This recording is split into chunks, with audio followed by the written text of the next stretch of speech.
Tchac! Bonjour et bienvenue dans Toy Corner. Et comme vous pouvez voir, on a du taf parce que ça fait longtemps, depuis l'installation de son décor, que j'ai commandé une toute nouvelle gamme qui maintenant n'est plus si nouvelle, même s'il y a des nouvelles choses qui sortent tous les mois. J'avais tellement hâte de vous montrer les nouveaux Ken le Survivant articulés de chez Medicos. Il était temps de rendre à César ce qui est à César avec ma collection de jouets Ken le Survivant. Ken le Survivant et les jouets articulés, c'est une histoire quelque peu fâchée et fâcheuse parce que voilà, l'un des gros acteurs historiques Xebec Toys nous proposait des sculptes pas forcément toujours plus gays qu'autre chose, avec des personnages un petit peu ouga bouga, même si dans le cas de Rao, on a le droit à un magnifique casque et surtout Kokuo bien sûr, hein, le grand prince noir, il est là. Alors vous dites mais attends, là, la peinture elle est vraiment giga classe pour un jouet si vieux, parce que là on est sur la série 99X, c'est-à-dire presque contemporaine à l'action de Ken le Survivant. Et non, en fait, là ça c'est une réédition repaint deluxe remastered déjà avant l'heure de jouets articulés de Kokuo, parce que voilà, il me fallait bien.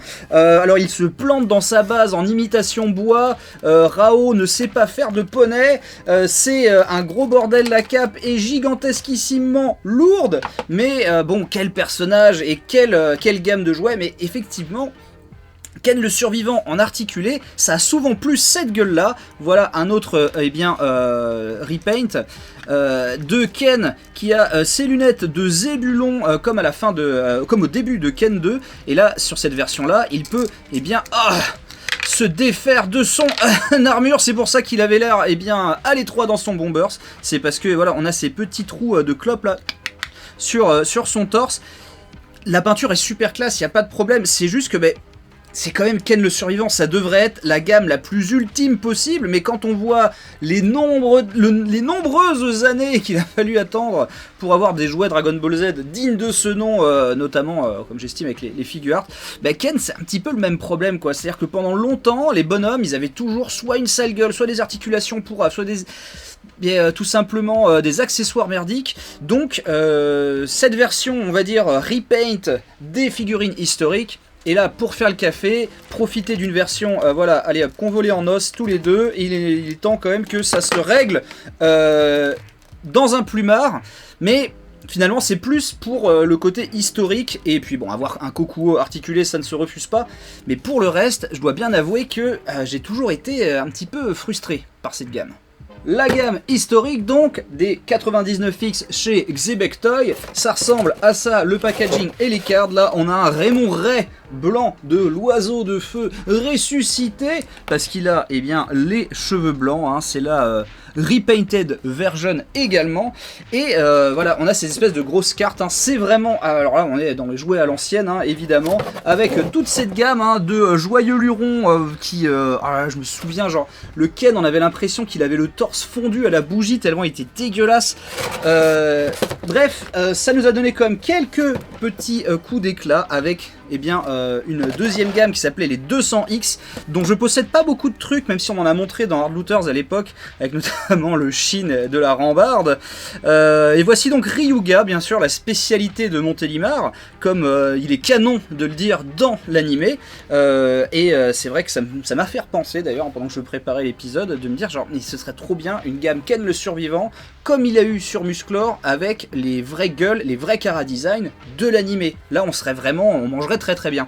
Voici donc Ryuga, spécialité de Montélimar en 200X, donc on voit des personnages un peu plus classe, ça fait un peu plus le café, on commence enfin à kiffer nos personnages Ken le Survivant. Ils restent grave limités par rapport à tout ce qui se passe quand même dans le manga en termes de kung-fu, d'articulation, on aimerait mieux, et on a eu mieux. Passons rapidement quand même sur ce truc que j'adore, c'est une tirelire Rao, mais qui vient littéralement du jeu de Medal Game, donc un truc où il faut envoyer des piécettes, vous savez, les putains de trucs qui poussent des piécettes là chez les forains, ou même genre quand on le fait en version simulée sur Steam, apparemment ça buzz sur Twitch. À la base, il y a des vrais jeux, et la version Ken le Survivant, tu peux carrément mettre plusieurs pièces et appuyer sur un bouton pour que ça les envoie en mode et tu jettes des pièces comme ça à travers la vitre. C'est très impressionnant quand il y a y a la version multijoueur, il y a un énormissime Rao comme ça, articulé, qui bouge les bras, qui regarde eh bien, chacun des joueurs. Voici l'officiel tirelire Medal Game, dans laquelle tu peux mettre tes médailles en attendant de rejouer parce que tu es possédé.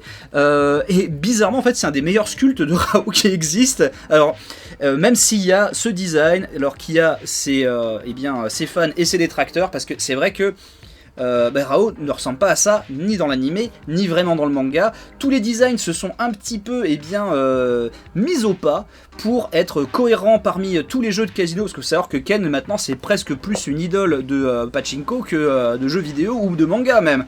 Bref, du coup il faut accepter voilà, cette espèce de redesign, version un petit peu ultimate, mais il y a un petit cachet un petit peu jeu mobile aussi. D'ailleurs c'est les designs qu'il y a dans le jeu mobile, ça tombe bien.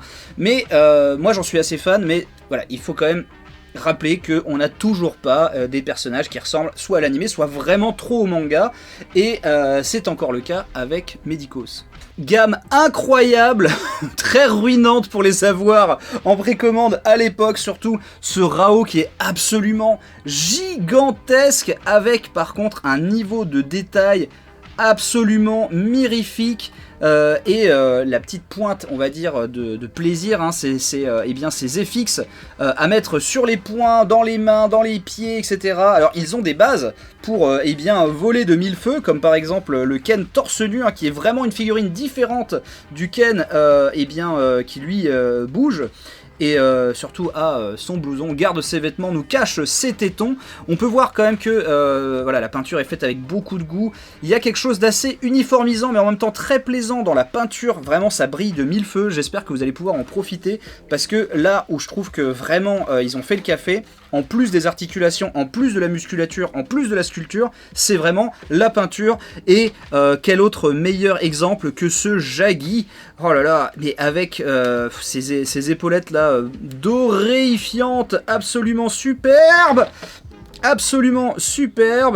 tellement que voilà, tout le monde en tombe à la renverse avec le flingue. Et alors cerise sur le gâteau quand même, son casque s'enlève vraiment et il est aussi détaillé sans le casque qu'avec le casque, avec bien sûr son petit visage tuméfié. Mais on est vraiment, et ça fait plaisir quand tu as un Jaggi comme ça, on est sur... Ça y est, là, le Jaggi est ultime, plus besoin d'en refaire, je suis totalement satisfait. Ils ont chacun plusieurs types de mains, plusieurs types d'accessoires. Souser, il a lui-même des lances, des épées, plusieurs visages, plusieurs mains.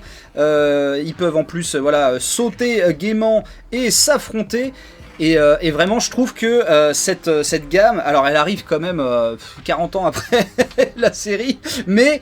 elle remplit une case dans nos cœurs et dans nos mémoires qui était jusque-là un petit peu laissée pour compte, de vraiment faire des figurines qui font le café de A à Z, c'est-à-dire qu'est-ce qu'on veut tout simplement? Un beau sculpte, des personnages fidèles soit à l'animé, soit au manga, soit au visuel, une peinture qui claque, des articulations, des points de changement des visages, des mains, etc. pour pouvoir faire toutes les poses du monde. Et là, on retrouve le sommeil. Enfin! Bien sûr, vous le voyez dans le décor du Hard Corner et dans les génériques et un peu partout, et vous l'avez aussi vu dans Hard Looters, mais on est obligé de repasser un petit moment quand même sur cette superbe statuette Kaiyodo, Ken le survivant, avec cette peinture super mate, super comme si le perso avait traîné dans le sable, un niveau de détail dingue, parce que quand tu regardes dans son casque, tu vois ses yeux, tu vois ses cicatrices, le petit flingue aimanté, histoire que ça se casse pas la gueule, merci beaucoup. En fait, ce qui est marrant, c'est que le sculpte est en soi pas le plus précis du monde, même si ils l'ont pas loupé au niveau des abdos, etc. Mais la cohérence du personnage et la façon dont il est peint, dont il est patiné comme ça, en fait un vrai truc ultime quoi, vraiment. Hélas, dans cette gamme-là, j'ai trouvé que le Ken, le Rao, etc. n'étaient pas au niveau du Jaggi, et Jaggi étant le clochard qu'il pense être, c'est lui qu'il nous fallait, c'est lui qu'on voulait dans le décor. J'ai totalement craqué. Il coûtait 200 balles il me semble à l'époque. Ninja Game me l'a envoyé très gentiment et on les saluera bien bas à chaque fois qu'il le faudra. C'est un de mes jouets préférés tout simplement, et c'est pour ça qu'il a une place de choix dans le Hard Corner. Et donc une gamme intermédiaire hein, que j'avais looté lors de l'un de mes premiers voyages au Japon, et bien c'était toujours chez Kyodo, hein, les fameuses Revoltech avec leurs articulations qui cliquetitent un petit peu partout, et au format, vous allez voir un petit peu poche hein, quand même, hein, quand on compare voilà, les deux versions de Rao, on comprend ma frustration quand Rao est à peine plus grand que Ken, alors que c'est quand même censé être lui l'alpha suprême, avec de magnifiques cheveux blonds, pourquoi pas. Et donc ouais, alors celles-ci, elles ont moins de défauts que les anciennes, elles sont quand même plutôt pas mal, elles ont voilà, une très belle peinture, hein, ça shine pas mal du tout, les personnages sont quand même assez cohérents, ils ont un petit peu trop ce look je trouve du Ken Dynasty Warrior, mais ça c'est mon goût personnel. Ils ont fait quand même l'effort de nous donner un membre du Z qui explose, alors là par contre... Ça, faut bien admettre que c'est quand même trop bien, voilà. Genre, il y a vraiment un bout d'intestin qui se déplie à l'arrière du bonhomme. Là, on est vraiment, on est content de vivre, de vivre pour voir ça. Vraiment, c'est immonde. Avec les bouts de bras et de bidoche là, dégueulasse, bien shiny. Voilà, c'est ça. Regardez, la giclure là.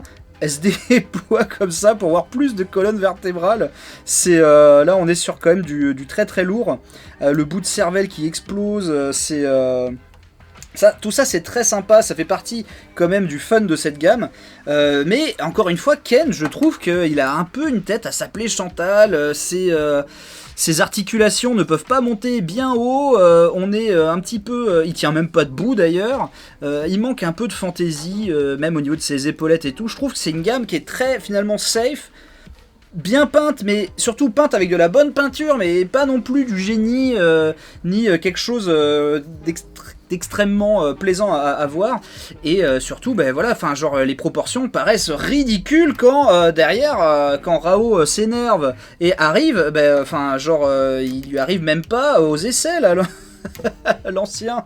Donc les Revoltech, elles sont très cool, elles ont fait un super café à une époque, et elles étaient là, pareil, hein, pour combler ce manque, mais c'était encore la petite frustration jusqu'à l'arrivée, je trouve, des Medicos, quoi. Alors, il arriverait une nouvelle gamme avec des vêtements carrément en tissu, mais de loin, on dirait quand même la gamme Medicos, donc finalement, c'est pas, c'est pas le bon casque.